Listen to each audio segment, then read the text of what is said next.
Hey guys, welcome back to Attack on TCG. This is Jeff. You know and love me.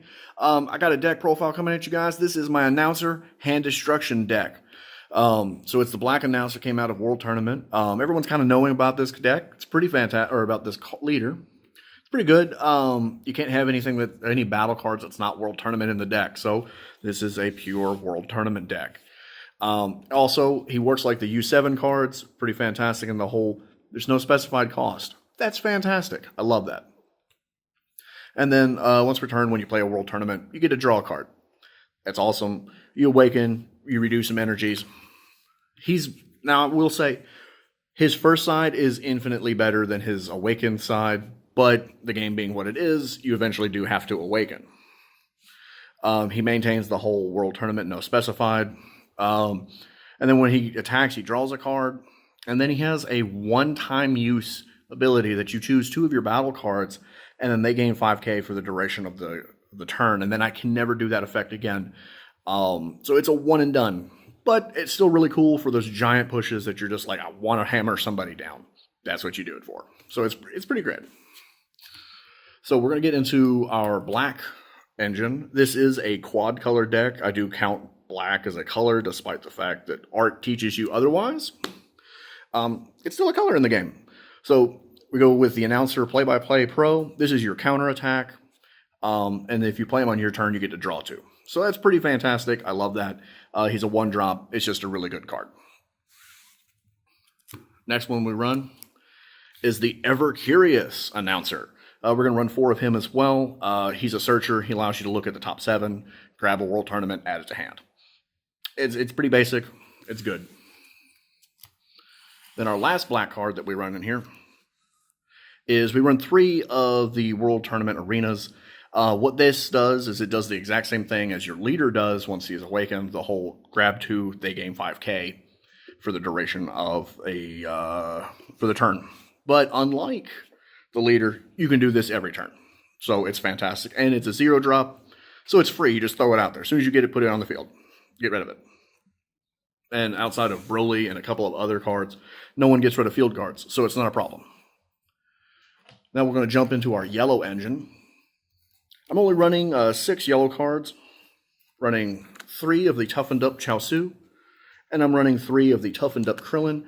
Only reason I'm running these guys is because of the hand support that they provide me. I don't necessarily, they're not super great. There's just also a viable turn 1 is to drop a Chaosu. Turn 2 is drop a Chaosu or drop a Krillin. It's your choice. But whenever, as long as he's on the field and then you drop a Krillin, you get to draw a card. What's beautiful is if you have multiple Chaosus and then you drop 1 Krillin, each one of them allows you to draw a card, and then each one of them gets the 14k, making them all 15k attackers. So it's pretty cool. It's a nice little, like, just, hey, I need 3 cards real quick. It's a +2 off of 1 card. It's really great. But it's by no means the focus. It's just a viable turn 1. Then we're going to get into some of our red. We're running 2 of the Hidden Power East Supreme Kai. It's the World Tournament version of Champa. It's a good card. Gives you the double strike for the 1 energy and 10k power. It's just good. It's standard. I'm only running 2 because energy is a little harder to manipulate in this deck because I'm not running Sensu Beans. I'm not running things like that. So 1 energy is a little pricey, so I got to be careful with it. That's why I'm only running 2. My next red card is the Heroic Duo Videl. It's the counterattack. Works like old school Roshi. It's just important. It's just good. Like, there's nothing bad about this card. 1 energy to negate an attack, and now you have field presence, which you can use to combo with later. Pretty great.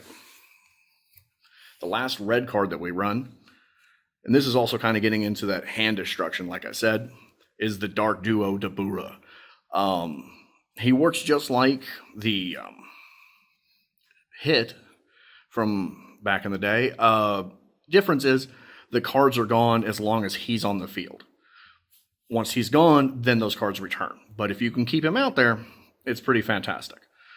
Downside is I don't get to choose the cards in their hand. I picked 2 random cards, which it is kind of terrible.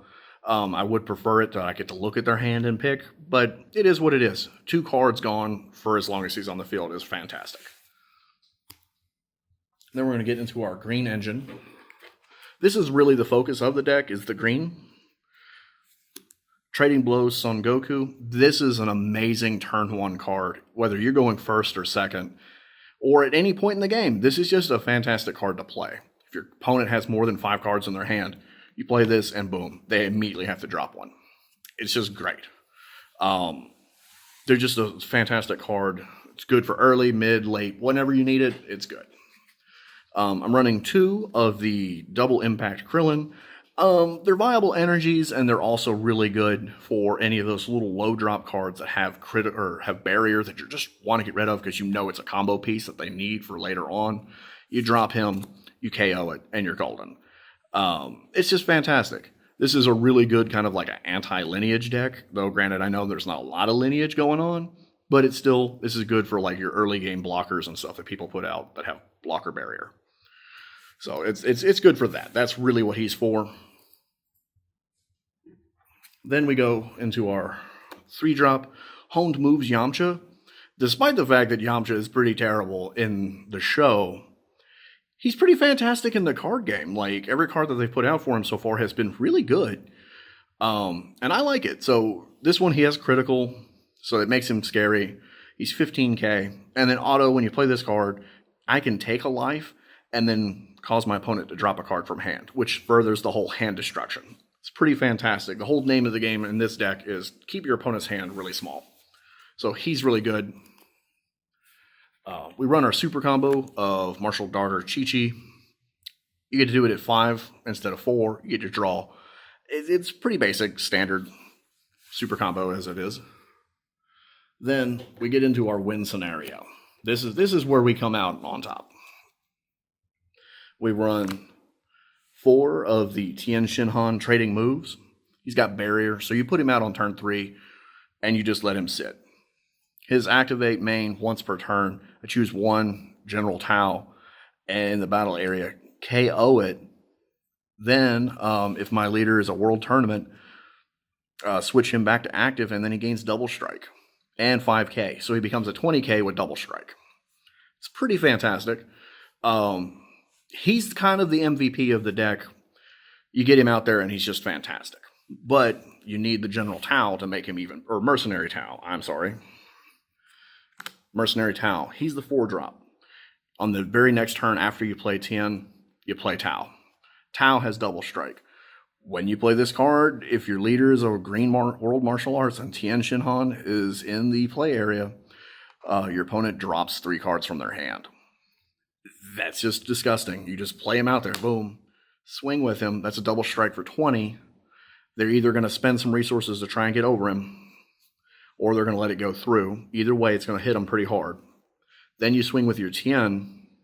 Then you pop your Tao, stand him back up, swing again. And that's kind of scary. That's 4 damage right there. Then, the last piece of it. One last little combo. Best Buddy Chaozu. He's a 1, 5k, but he allows you to restand your Tien so you can pick him back up and then swing 1 more time. It's just disgusting. It's really good. It's a scary play. If done properly and your opponent's hands are kind of bricky and you've been keeping their hand low, you should be winning on turn 4 or 5. It's really good. And because where they've gotten rid of SS3 and they've been slowing down, they got rid of Flute, people winning on turn 2 and 3 is no longer a thing. It's now winning on turns 3, 4, and 5. So this is a pretty good pace, and it keeps up with kind of the meta. So it's good. I don't know if it would be a top meta deck. I want to test it more against the top metas. But I do enjoy it a lot. It's a lot of fun. We've been doing a couple of tweaks and stuff. But if you like what you saw, guys, let me know. Put some comments down below, like any kind of information you have. If there's something you think that would be a better spot in here, let me know. I know I'm not running the Destined Hero and Piccolo line, though they do further the whole drop 3 cards, and it's pretty fantastic. But it's a turn 5 that I'm now completely tapped out. I have no energy to play. I don't like that. It's just too hard when the TN play is way better. So that's why I'm not running that. But if there's any other comments or anything like that, just let me know. Ring the bell, do the like, subscribe, all that good stuff. We appreciate it. Check out our other videos. We've got some D&D stuff that we've been busting up on YouTube. That's pretty great. Check us out on our Twitch when we do our Smite nights on Mondays. And a couple of times throughout the week, we'll play a couple other games. We've been getting back into Killing Floor 2. Pretty fun. So check us out with that. And as always, George Clinton, if you're watching, we'd love to have you on the show. Thanks, guys. Bye.